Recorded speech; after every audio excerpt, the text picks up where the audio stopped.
नमस्कार। आज तारीख 29 जून, दिन रविवार। देश दुनिया की खबरों के लिए आप सुन रहे हैं द लेंस का न्यूज पॉडकास्ट राउंड अप। शुरुआत करते हैं आज की बड़ी खबर से। ओडिशा के पुरी में भगवान जगन्नाथ की रथ यात्रा के दौरान आज सुबह गुंडीचा मंदिर के पास भगदड़ मच गई। ये घटना सुबह लगभग 4:30 पर तब हुई जब भगवान जगन्नाथ का रथ नंदी घोष मंदिर के द्वार तक पहुंचा और हजारों श्रद्धालु दर्शन के लिए आगे बढ़ने लगे। अनियंत्रित भीड़ के कारण धक्का मुक्की और अफरा तफरी मच गई। इस हादसे में 3 श्रद्धालुओं की मौत हो गई और 50 से अधिक लोग घायल हो गए, जिनमें से कुछ की स्थिति गंभीर बताई जा रही है। मुख्यमंत्री मोहन मांझी ने इस दुखद घटना पर गहरा शोक व्यक्त करते हुए मृतकों के परिवारों से माफी मांगी। उन्होंने कहा कि ये हादसा प्रशासन की सुरक्षा व्यवस्था और तैयारियों में कमी के कारण हुआ है, जिसकी पूरी जिम्मेदारी वे लेते हैं। मुख्यमंत्री ने प्रभावित परिवारों को उचित मुआवजा देने का आश्वासन दिया है। राज्य सरकार और पूरी प्रशासन ने इस मामले की निष्पक्ष जांच के आदेश भी दिए हैं। फिलहाल 2 अफसरों को सस्पेंड किया गया है और पूरी कलेक्टर और एसपी को तत्काल प्रभाव से हटाया गया है।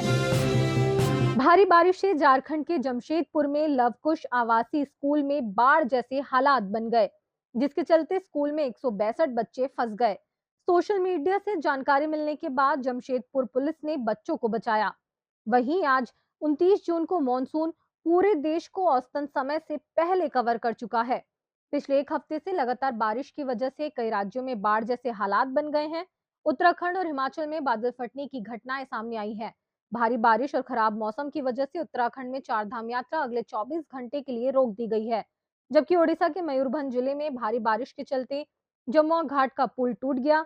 वहीं भारतीय राष्ट्रीय महासागर सूचना सेवा केंद्र ने केरल के तटीय इलाकों में 2 से 3 मीटर ऊंची लहरें उठने की आशंका जताई है। भारी बारिश का सबसे ज्यादा असर हिमाचल में दिखाई दे रहा है। मनाली के बाहांग के पास नेशनल हाईवे का कुछ हिस्सा तेज बारिश से बह गया। वहीं उत्तराकाशी में यमुनोत्री मार्ग पर बादल फटने से इस खबर को लिखे जाने तक 2 मजदूरों की मौत हो गई, जबकि 7 लोग लापता हैं। राजस्थान के भरतपुर से एक दर्दनाक हादसा सामने आया, जहां पाइपलाइन की खुदाई के दौरान मिट्टी और मलबे के भारी दबाव से 10 ग्रामीण दब गए। ये सभी उत्तर प्रदेश के निवासी थे जो मजदूरी के लिए वहां काम कर रहे थे। इस हादसे में 4 लोगों की दर्दनाक मौत हो गई, जबकि 6 अन्य लोग गंभीर रूप से घायल हुए हैं।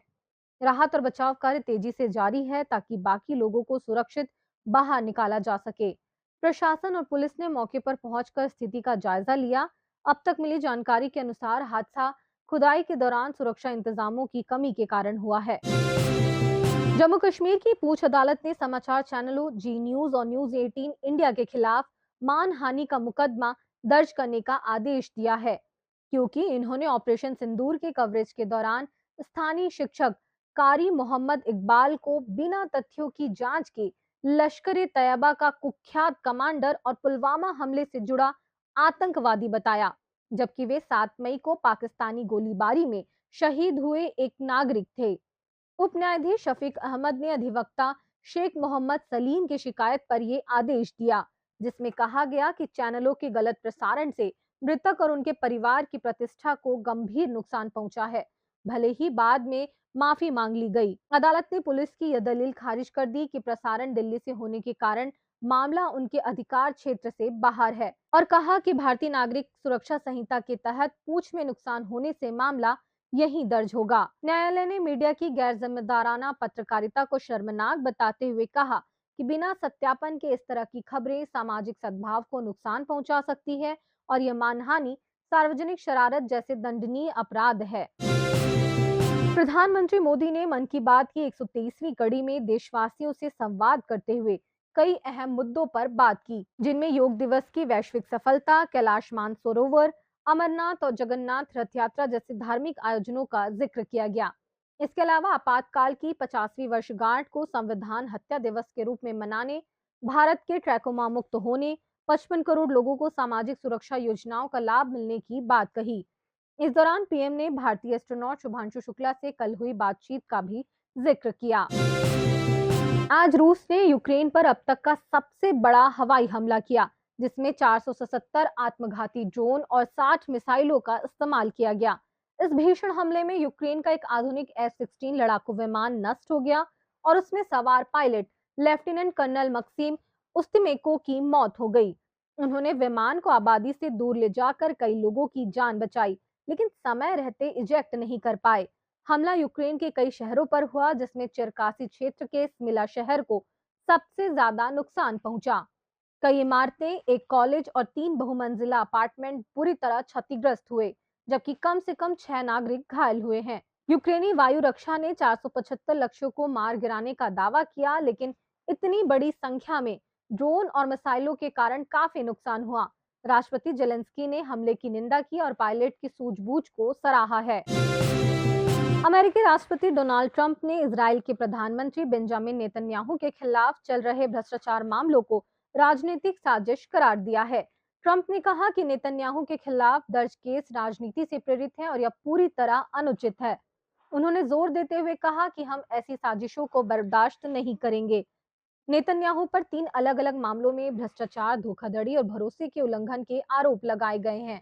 इन मामलों में उन्हें महंगे तोहफे लेने, मीडिया में सकारात्मक कवरेज के बदले सौदे करने और अपने पद का दुरुपयोग करने का आरोप है।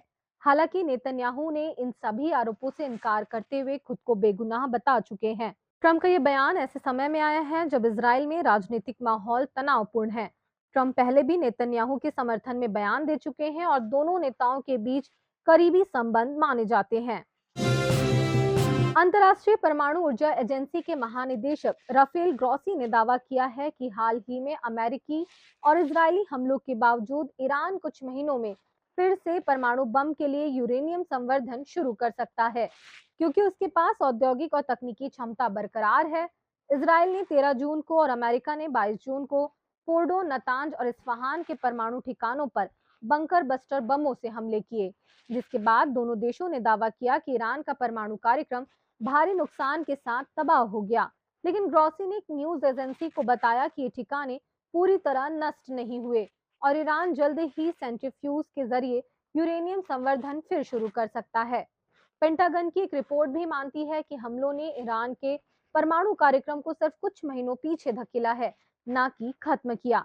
यह भी अनिश्चित है कि क्या ईरान ने हमलों से पहले अपनी 400 किलो 60% समृद्ध यूरेनियम की स्टॉक फाइल को सुरक्षित कर लिया था, जिससे क्षेत्रीय और वैश्विक चिंताएं बढ़ गई हैं। अब सुनिए खबर जरा हटके। अंतरिक्ष में मौजूद अंतर्राष्ट्रीय अंतरिक्ष स्टेशन से धरती पर कॉल या वीडियो कॉल करना कोई आसान काम नहीं है, लेकिन विज्ञान की तरक्की ने इसे संभव बनाया है। नासा का space communication and navigation system इस चुनौती को हल करता है, जो ट्रांसमीटर, नेटवर्क और रिसीवर के जरिए काम करता है। अंतरिक्ष यान सैकड़ों किलोमीटर प्रति घंटे की रफ्तार से चलते हैं, जिससे कम्युनिकेशन मुश्किल होता है। इसके लिए नासा ने 7 महाद्वीपों पर 230 फुट ऊंचे विशाल एंटीना लगाए हैं, जो स्पेस क्राफ्ट और ग्राउंड स्टेशन के बीच संपर्क की रीढ़ है और 200 करोड़ मील तक संचार संभव बनाते हैं। साथ ही रिले सैटेलाइट्स भी मदद करते हैं। वर्तमान में नासा रेडियो वेव्स का इस्तेमाल करता है, लेकिन भविष्य में इंफ्रारेड लेजर तकनीक से अंतरिक्ष धरती संचार को और आसान बनाने की दिशा में काम चल रहा है। आज के लिए बस इतना ही। कल फिर होगी मुलाकात नई खबरों के साथ। मुझे यानी पूनम ऋतु सेन को दीजिए इजाजत। नमस्कार।